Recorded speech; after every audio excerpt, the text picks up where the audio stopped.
Hola, buen día, ¿cómo están?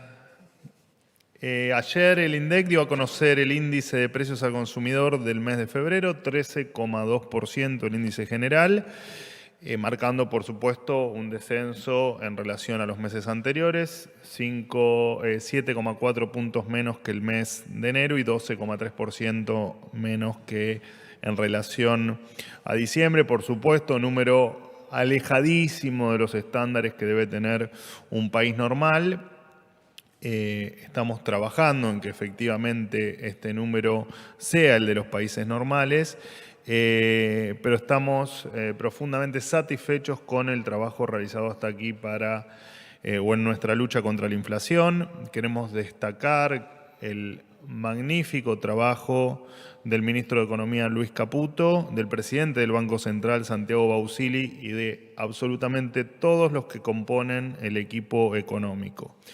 Cuando el presidente Milei asumió, ya lo he dicho en varias oportunidades, la inflación corría al 1% diario en esa primera semana de diciembre. En la segunda semana, que es la que efectivamente el presidente toma posesión de su cargo, la inflación corría al 1,2%. Efectivamente estábamos inmersos en una hiperinflación.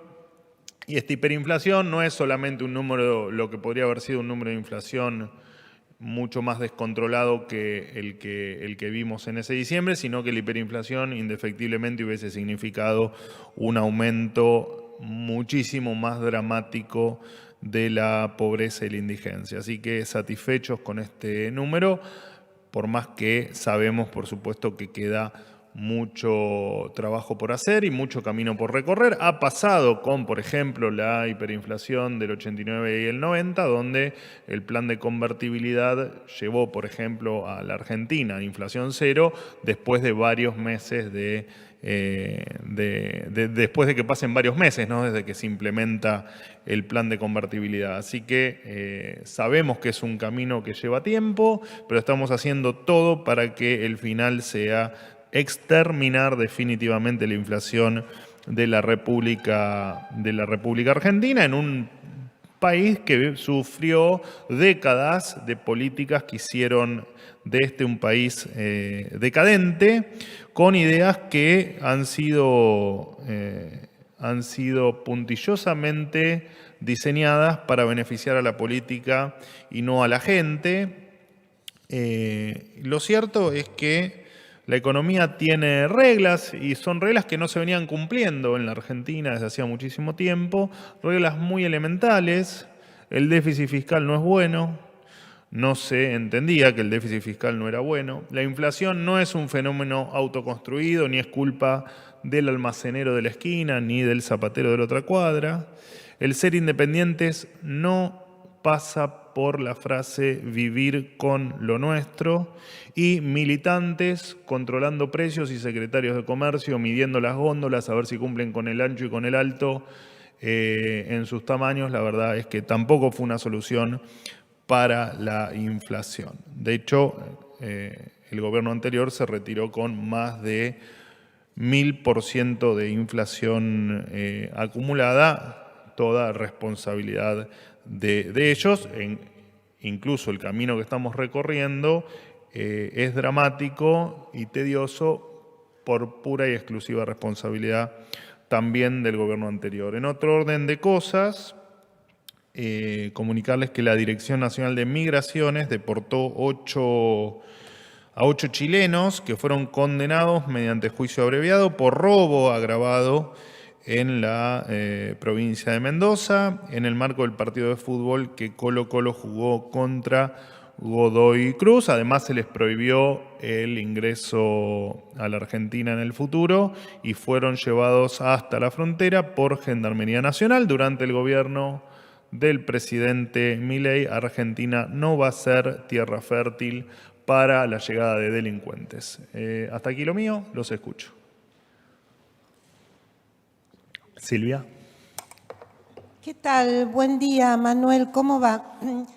Quisiera hacerte una consulta de tipo conceptual, pero que me parece muy pertinente para este momento que está viviendo la Argentina en Rosario, en la provincia de Santa Fe, pero que tiene obviamente a Rosario como punto focal. Hoy el periodista Joaquín Morales Solá, en el diario La Nación, escribió algo que me parece importante que el gobierno dé una perspectiva sobre este asunto. Dijo Morales Solá, si Milei logra cumplir con su promesa de dinamitar desde adentro el Estado, ¿quién mandaría tropas a Rosario? ¿Quiénes estarían en condiciones de juzgar a los narcotraficantes en nombre del Estado? El desafío al Estado de bandas criminales cuando se hizo cargo del Estado un anarquista confeso que no cree en el Estado es una coincidencia inoportuna, dice Joaquín Morales Solá. Y mi consulta apunta a saber si realmente pueden esperarse resultados, buenos resultados de la política de seguridad contra el narcoterrorismo que ya está anunciada por la ministra, por el ministro Petri y también por el propio Milei. Gracias. Déjame tratar de entender la pregunta. ¿Te referís a estamos hablando, por supuesto, de un tercero, de la nota de un tercero, así que ayúdame a comprender mejor la pregunta. ¿Te estás refiriendo si el presidente Milei en su línea de no creer en el Estado, de cuestionar al Estado, si el propio Estado puede ser la solución de ese problema? ¿Ese es el planteo? ¿Cuánta credibilidad, cuánta convicción puede tener un gobierno cuyo presidente piensa que hay que dinamitar el Estado? Sí. ¿Cuánta convicción en eliminar el narcoterrorismo? Ahí te entendí. A ver, es más una charla para un café o un whisky que para efectivamente... pero de todas maneras te voy a intentar contestar. Por supuesto que la frase de hay que dinamitar el Estado no solo la ha dicho hace mucho tiempo, la ha repetido en las últimas entrevistas, no sé si textualmente, pero sí ha dicho que el Estado, bueno, efectivamente ha demostrado ser muy dañino para la sociedad. Pero tampoco negamos la realidad. El Estado está y el Estado efectivamente creemos que en este Estado de Derecho, en este sistema democrático y en el esquema republicano, creemos que el Estado debe ser lo más chico que se pueda, ¿no? Debe transformarse en un Estado, no como era hasta ahora, era un Estado empobrecedor y que le ha hecho a través de sus gobernantes mucho daño a la gente. Creemos que el Estado debe restringirse a sus funciones mínimas o más esenciales, como puede ser la seguridad, la educación, la salud y por supuesto, la justicia y la defensa. Así que en esta línea no veo ninguna incompatibilidad entre que el presidente pueda entender que el Estado conceptualmente o filosóficamente haya que dinamitarlo. Está claro que no se puede dinamitar el Estado por ser un ente no corpóreo, sino que es simplemente una frase figurativa de lo en contra que se está de cómo funciona el Estado y de lo dañino que es para la gente, como te decía recién. Y de hecho, el presidente hoy es presidente de la Nación y es parte de ese Estado. Así que entiendo que todos podemos estar más o menos de acuerdo que el presidente no va a dinamitar literalmente el Estado o las dependencias del Estado. Me parece que es una cuestión figurativa, creo que así lo entendió todo el planeta Tierra y todo el que lo escuchó el presidente Milei, y no hay mucho más para aclarar. Y claramente que el presidente con las fuerzas de seguridad y con todas las herramientas que tiene a su disposición, como presidente de la Nación y como comandante en jefe de las Fuerzas Armadas, va a aniquilar el terrorismo, el narcoterrorismo. No, sigo sin entender demasiado el punto, pero creo que te contesté lo mejor que pude la pregunta. Creo que sí, que efectivamente creemos firmemente en que vamos a terminar con el narcoterrorismo y que empezamos ese camino de solución de un problema dramático, no solo para Rosario, ¿no? Rosario es la foto de la peor parte, pero tenemos bien en claro que el narcotráfico es un problema de toda la Argentina, no solamente de la ciudad de Rosario. Así que no es para nada inconsistente el que conceptualmente o filosóficamente se quiera dinamitar el Estado y que por el otro lado se utilicen las fuerzas de seguridad para combatir el narcoterrorismo. ¿Qué tal, vocero? ¿Cómo está? Perdón, me extendí un poco, pero como era una pregunta conceptual / filosófica, me parecía que era importante extenderme un poco. ¿Cómo va? Sofía Rojas para Noticias Argentinas. ¿Todo bien?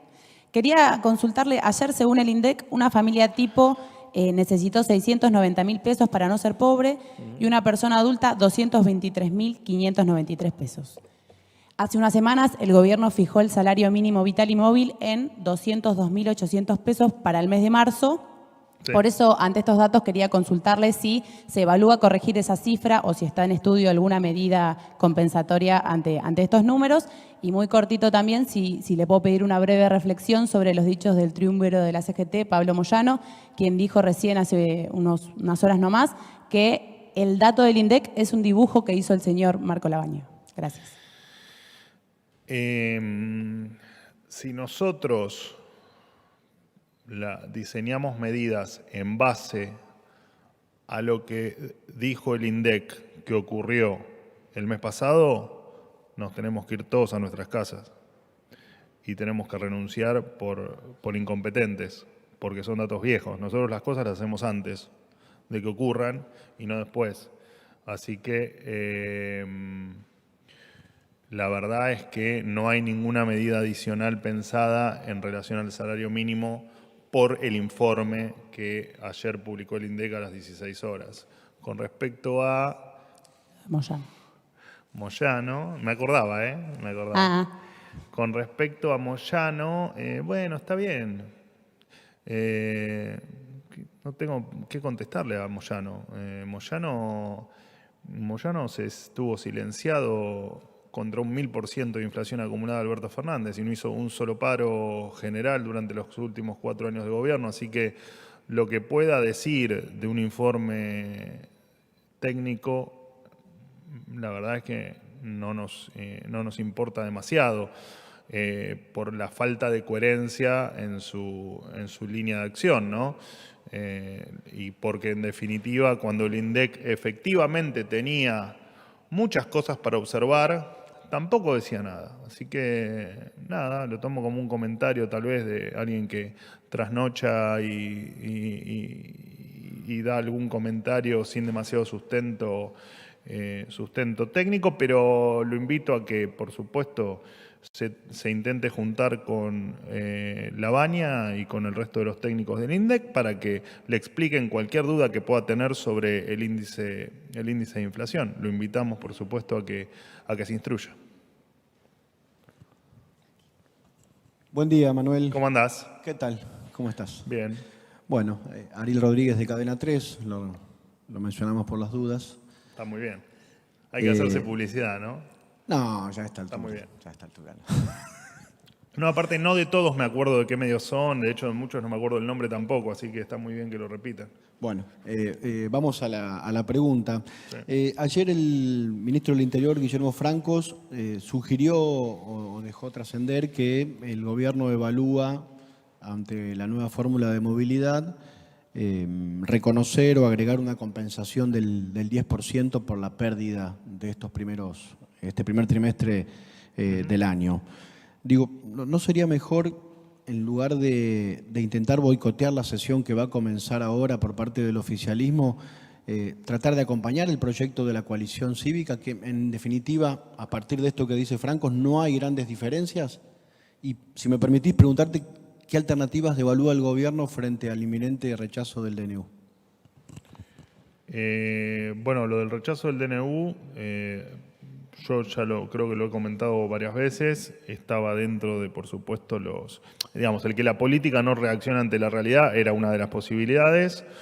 No nos sorprende, de todas maneras, bueno, lo dijo incluso el presidente en el día de ayer en una entrevista televisiva que tuvo, o en la entrevista radial de hoy a la mañana. La verdad es que no se me mezclan las entrevistas. Ya lo ha dicho el presidente, ¿no? Bueno, será un elemento más que haga que la política muestre su verdadera cara, ¿no? Quienes están de acuerdo, quienes están a favor del cambio y quienes no, y quienes quieren quedarse parados en el 9 de diciembre. Ahora, tengamos en cuenta que el DNU mejoró la situación de la oferta de alquileres, permitió darle más libertad a la gente en términos de elección en, por ejemplo, las obras sociales, sindicales, permitió abrir más rutas aéreas que antes no existían, generando mayor competencia. Así que lamento ser repetitivo, pero muchas veces hemos dicho que sería una pena que los propios senadores de la Nación, en este caso, ¿no?, que los propios senadores de la Nación estén en contra del decreto, porque la verdad es que le trajo muchos beneficios a la gente y porque además, muchos de ellos han votado sus espacios, han votado facultades delegadas a otros gobiernos, ¿no? Y han hecho otro montón de cuestiones. Bueno, de hecho, han aprobado la ley de alquileres, ¿no?, que han despedazado el mercado inmobiliario. Apelamos a que efectivamente reflexionen y que entiendan primero lo que votó la gente y que además entiendan hacia dónde va el DNU, porque por ahí hay falta de entendimiento, ¿no?, que el DNU es simplemente mayor libertad para la gente. No es ni más ni menos que eso. Así que nos llamaría la atención que, una vez más, que la política, después de 4 meses del balotaje, siga sin entender qué es lo que quiere la gente. Y jubilaciones, lo que dijo todo dentro del equilibrio fiscal, dentro del déficit cero, del déficit financiero cero, todo es posible y toda discusión, estamos abiertos a cualquier discusión y a cualquier alternativa.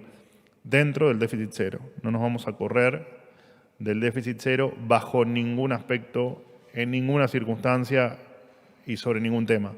Y eso tiene que quedar en claro. En tal caso, cualquier mejora que pueda haber a cualquier sector, en el caso que vos mencionás, a los jubilados y pensionados, será dentro de esta regla básica para nosotros, que es la madre de todas las batallas en materia inflacionaria. Así que no la vamos a abandonar bajo ningún concepto. Y eso es una orden estricta que dio el presidente de la Nación el día 1 de gobierno. Así que lo demás, todo es posible. ¿Qué tal? Aquí, Miriam Mariotto, Hola, de Radio ¿cómo andas? Nacional. ¿Bien? ¿Cómo anda? Ayer anunció en esta conferencia de prensa usted el tema de la liberación de importaciones para productos alimenticios, y desde la Unión Industrial Argentina y de distintas asociaciones de pymes se pronunciaron en estas últimas horas, hablaron de falta de competitividad porque no se ha levantado el impuesto país para importar insumos, es diferente la forma de pago. Se sienten perjudicados por esto y hablan de la posibilidad de cierre de industrias pymes dedicadas a la alimentación. También alertan, perdón que sea un poco larga la pregunta, pero quiero ser clara, alertan sobre la intención tal vez de algunos supermercados que tienen cadenas internacionales de importar los productos, obviamente, de sus propias cadenas sin impuestos. Bueno, ¿hay alguna posibilidad de que en breve se pueda modificar este tema de los impuestos para aumentar la competitividad de las pymes, ¿no? Bueno, en principio para nosotros eso es casi, te diría, una de los pilares del camino que hemos trazado para estos años que vienen de gestión. Por supuesto que el objetivo es bajar impuestos y es mejorar la condición no solo de las pymes, sino de todos los que quieran emprender, los que tengan una empresa, una pyme o de las grandes empresas. Digo, la verdad es que siempre el objetivo es bajar impuestos, por supuesto que todo en la justa medida que la situación nos lo permita en esta catástrofe que hemos heredado. Dicho esto, nosotros respetamos la opinión y de hecho conversamos con todos los sectores y respetamos la opinión de la Unión Industrial Argentina, por supuesto. Entendemos que los propios supermercadistas nos hablaron de cómo se habían excedido en la remarcación de precios y en virtud de esta situación el ministro Caputo tomó la decisión de hacer, dentro, repito, de las circunstancias y del contexto y de las limitaciones que tenemos hoy en materia cambiaria y en disponibilidad de reservas, empezar paso a paso a abrir la economía, en este caso con las importaciones de algunos productos básicos.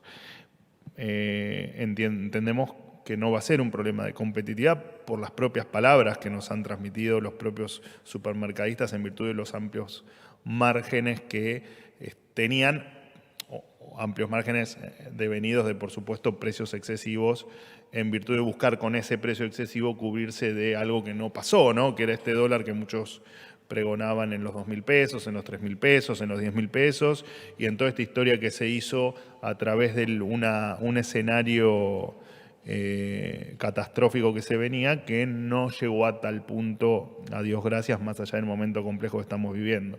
Así que por supuesto que el objetivo es bajar impuestos, por supuesto que lo vamos a hacer paso a paso y en la medida que el contexto lo permita, y por supuesto que respetamos la opinión de la UIA como de todos los sectores que tengan para opinar. De todas maneras, déjame simplemente hacer una referencia, nunca el mercado estuvo tan cerrado como en los últimos 15 o 20 años. De hecho, se fundían empresas igual, a pesar de las enormes restricciones que teníamos en la Argentina para operar con el exterior y para importar.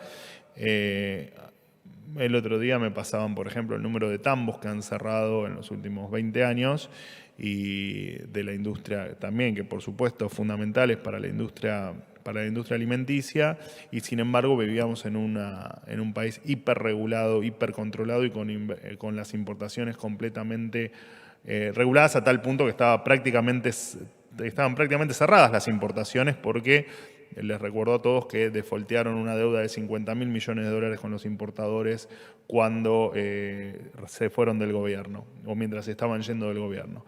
Y además, déjame decirte que a pesar de la economía cerrada, a pesar de la falta de importaciones, Argentina en los últimos 10 años o 11 años no creó empleo, no creció, no generó nuevas empresas, todo por supuesto comparándotelo de punta a punta, y los salarios reales se destruyeron.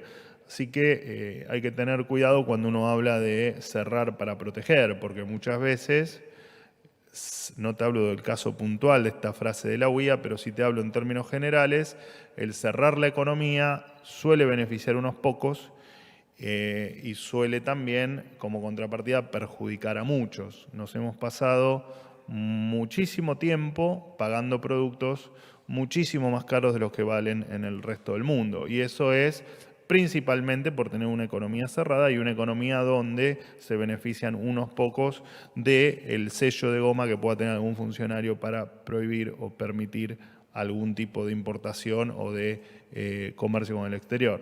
Así que mucho cuidado con el tema de cerrar el país para estar mejor o para protegernos o para proteger la industria nacional, porque claramente eso ha dado muestras de un absoluto fracaso en la Argentina. De hecho, los países más libres del mundo son los que mayor PBI per cápita tienen, los que tienen salarios reales muchísimo más altos que nosotros, pero muchísimo más altos que nosotros. Te diría que lo podrías multiplicar el salario promedio por 10 o por 20 y tal vez te quedes corta. Y sin embargo son países que tienen muy pocas o ninguna regulación con respecto a su comercio exterior. Así que terminemos con esta farsa de cerremos la frontera para jugar entre nosotros a vendernos cosas, porque lo único que hacemos es perjudicar a todos los argentinos, especialmente al que menos capacidad económica tiene. Me queda una pregunta más de un medio extranjero. No, Jaime. Bueno, no sos extranjero, Jaime. Pero... No, todavía no. Vale, adelante. Bueno, gracias, Manuel. Preguntarte, ayer se conoció la incorporación de José Luis Espert a La Libertad Avanza, bueno, dentro de una entrevista televisiva. Consultarte si se prevén más incorporaciones, se prevén en el corto plazo, y en qué quedó el acuerdo con Mauricio Macri, qué tan cerca está Javier Milei de un acuerdo con el PRO con Mauricio Macri. Creo que lo último ya me lo habías preguntado, ¿no? ¿No? No, bueno, si hay incorporaciones se van a ir anunciando, como pasó con el caso de José Luis Espert, a quien aprovecho para darle la bienvenida, más allá de que siempre hemos coincidido con él, desde lo ideológico, esta formalidad o esta incorporación que se ha dado a conocer en el día de ayer nos pone muy felices a todos, así que bienvenido José Luis. Con respecto al acuerdo con el PRO, bueno, me parece que en parte pasa lo mismo que con José Luis, ¿no? Más allá de las formalidades, pensamos de una manera muy similar, tenemos un montón de puntos en común, de hecho lo hemos demostrado sin ningún tipo de acuerdo en el Congreso y me parece que podemos trabajar juntos de una manera muy amistosa y y con buenos resultados hacia adelante. Así que no veo por qué están tan ansiosos porque exista formalmente un acuerdo cuando se puede trabajar bien con muchas personas y no necesariamente sellar un acuerdo formal. La verdad es que no futurología, pero el tiempo dirá cómo evoluciona esta hermosa relación que estamos teniendo. Última pregunta. Olá, vocero. Bom dia. Bom dia. Luciana Tadeu, de CNN Brasil. Bom dia. Quisiera consultar por un tema que trajiste a la conferencia ayer de los vuelos, de los aviones argentinos que están prohibidos de sobrevolar a Venezuela. Todo lo que salió en la prensa, más allá de lo que dijo usted, fue off the record. Entonces quería saber, on the record, ¿cómo fue esto? ¿Cómo el gobierno argentino fue comunicado de esta prohibición de los vuelos, de vuelos argentinos sobre Venezuela? Si realmente hubo una reunión con la embajadora venezolana acá en Argentina para consultarle sobre esto. ¿Qué medidas diplomáticas van a ser tomadas? Como usted mencionó ayer, dijo que serían tomadas medidas, pero no especificó cuáles. Y el canciller venezolano le dedicó unas palabras ayer en el Twitter, Iván Gil, llamó el gobierno argentino de neonazi, sumiso y obediente a su amo imperial, le llamó cara de tabla y dijo que no va a permitir vuelos hasta que la empresa estatal sea recompensada. Entonces, quisiera saber cuál es la posición argentina frente a estos comentarios y la prohibición de Venezuela. Gracias. Bueno, los detalles de reunión, ayer di algún detalle con respecto a alguna formalidad que dio el gobierno argentino, que realizó el gobierno argentino en virtud de esta prohibición de utilizar el espacio aéreo venezolano para aviones que efectivamente sean de bandera argentina. E incluso la verdad es que tiene un costo económico muy elevado para cada uno de los vuelos que deben o les es más eficiente pasar por la ruta venezolana, por atravesar el espacio aéreo venezolano que tenerlo que bordear. La verdad que el costo es muy elevado, son miles de dólares por vuelo, por lo tanto perjudican a un montón de pasajeros que se les harán más costosos sus viajes. Por lo tanto, los detalles adicionales, más allá de los que di el día de ayer, los debes buscar en Cancillería y no aquí, que te lo van a poder explicar de una manera técnica mucho más ilustrativa que lo que te puedo ofrecer yo. Con respecto al... ¿Quién fue el que me dijo cara de tabla, ¿no? Me dijo cara de tabla, el canciller. Bueno. Lo que diga, primero voy a lo de neonazi. ¿Qué se puede esperar de un burro más que una patada, no? Digo, la verdad es que un gobierno de dictadores, lo único que uno puede esperar de un gobierno de dictadores son, ¿cómo decirlo?, cuestiones que no merecen ni respuesta. Así que nos entristece por el pueblo venezolano que estén atravesando desde hace mucho tiempo, que, bueno, estos energúmenos los gobiernen, ¿no? Y con respecto a lo que dijo sobre mí, tampoco tengo mucho comentario para hacer, porque, repito, ¿no? Me parece que lo que venga de un gobierno de dictadores hay que restarle importancia en términos de lo que cómo nos puedan caracterizar. No tengo mucho más para decir. No sé, a vos si te dicen cara de tabla, una sonrisa, ¿no? Bueno, está bien, puede decir lo que quiera. La verdad, puede decir lo que quiera. En lo personal, la verdad que me divirtió mucho. Bueno, listo, ¿no? Muchísimas gracias,